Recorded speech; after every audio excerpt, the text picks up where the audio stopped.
Yeah, no, it's channeled here.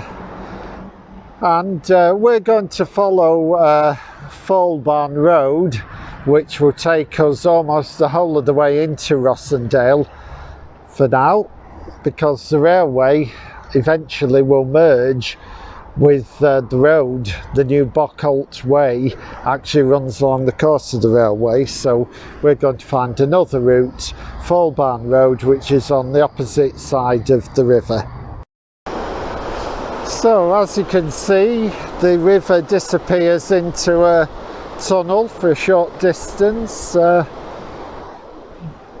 go under this car park for the industrial units here. As you can see here, we're walking past the gasworks, and it does look like they're actually dismantling the gasometer at the moment, so I'm guessing this won't be here much longer. It looks like an old roller coaster. It does a bit, yeah, you're right, Simon.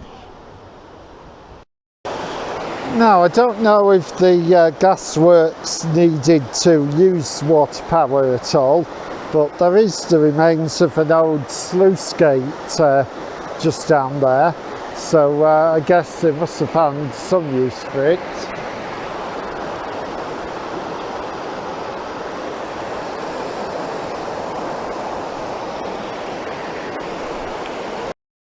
A bit further on there's a bridge over the Irwell, which will then take you to a subway under the main Bacup Road and up an old lane into the hills beyond.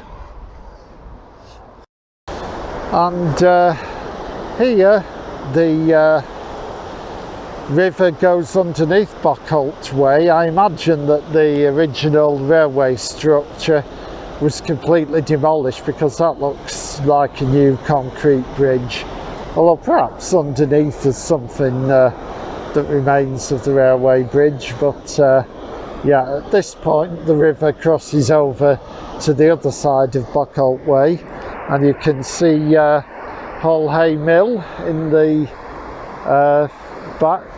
background, probably Rossendale's most impressive structure. Now this is rather sad. Just across on the other side of the river you have these wonderful 17th century weavers' cottages. Notice those narrow mullioned windows on the upper stories. And I came here on a coach trip in 1981 when the Rawtenstall Civic Society had just renovated it and opened it up as a heritage centre, but by the looks of things it's no longer in use anymore, but hopefully there are plans afoot to get it open again, and certainly to preserve it. I would imagine it has some sort of preservation order on it, but still sad. So on Bockholt Way you have got this narrow pavement which allows you to walk just above the river and get a close-up view of the impressive mill chimney at Hull Hay, one that Fred Dimner didn't manage to get his hands on. And you can see the river flowing nicely into the centre of Rawtenstall. Now here at this little square near the centre of Rawtenstall, here is where the River Irwell is joined and swelled by a substantial watercourse called Limey Water. That's flowing down from Clough Fold. And you can also see that just by the bridge down there, the River Irwell takes a substantial turn to the south. There must be something under some impermeable bedrock which forces the river to now go in a south direction for the first time since Bacup. And you can also see that the footbridge is quite an impressive little structure here. That will take you over to Tesco should you want. So here we are, the meeting of the Irwell and Limey water in the centre of Rawtenstall. Here we are again in Rawtenstall. The river has just turned to the south at Bockhold Way. A few ducks here, and there's a newish pedestrian bridge to let people get over to the terminus of the East Lancashire Railway at Rawtenstall there. So from now on we will be running parallel to a railway that still exists. Hello, this bridge, which as you can see has been strengthened, takes Berry Road over the Irwell, which flows over that way and goes underneath the railway. I'm on the other side of Newhall Hay Bridge here, and as so often with the Irwell, the view from one side of the bridge... Oh, a kingfisher! Fantastic! Oh, we caught that. Did you see it, Simon? Yeah. It's on camera. Oh, fantastic. Well, that's made my day to start with. Hey. What I was going on to say is that, as so often with the Irwell, it changes character from one side of the bridge to another, and the kingfisher rather exemplified that, don't you think? Yeah. Great. Hello, at this wooden footbridge over the Irwell, you can find the first of a number of riverside footpaths heading down the valley in the direction of Berry. Hello, the Riverside Health Club here was like the one we passed near Clough Fold. This was a visitor centre, but it's now had to be sold on to a private concern. The mill building you can see there, that's the Hardman's Mill. That was built in 1862, and the chimney is actually a listed structure. It's got that Italianate campanile topping, influenced of course by mill owners travelling to Venice. How nice of a woodland stretch this is, right next to the Irwell on the left. Hello, here we're at Home Lane and a bridge over the Irwell which looks as if there was a bit of an accident.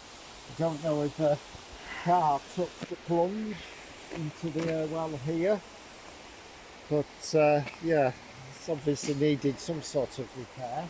And to continue the walk alongside the Irwell, you now have to go past this mill and then turn right, and then you can pick up a pretty continuous riverside footpath pretty much all the way down to Ramsbottom.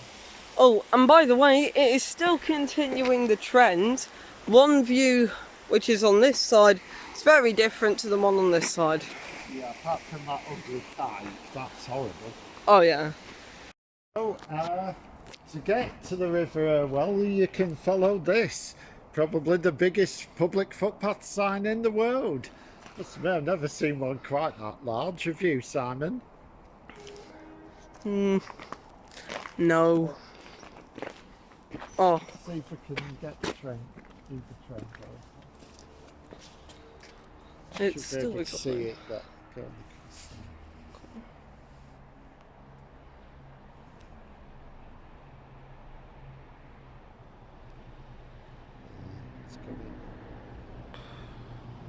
Okay. And here's the train going past. Sounds like a diesel to me. Yep, it's a diesel. There it is.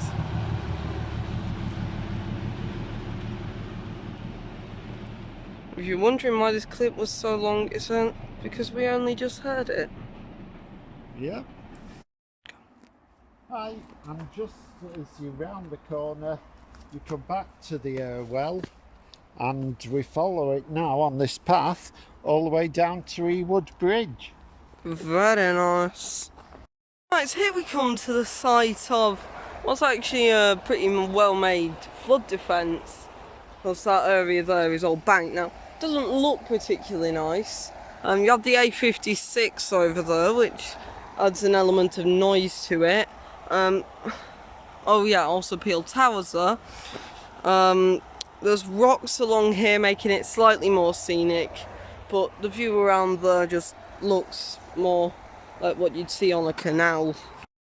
Hello, this is Ewoode Bridge, probably the most impressive structure we've seen on the river so far. A lovely bit of stonework. One arch for the river, one arch for the path, presumably.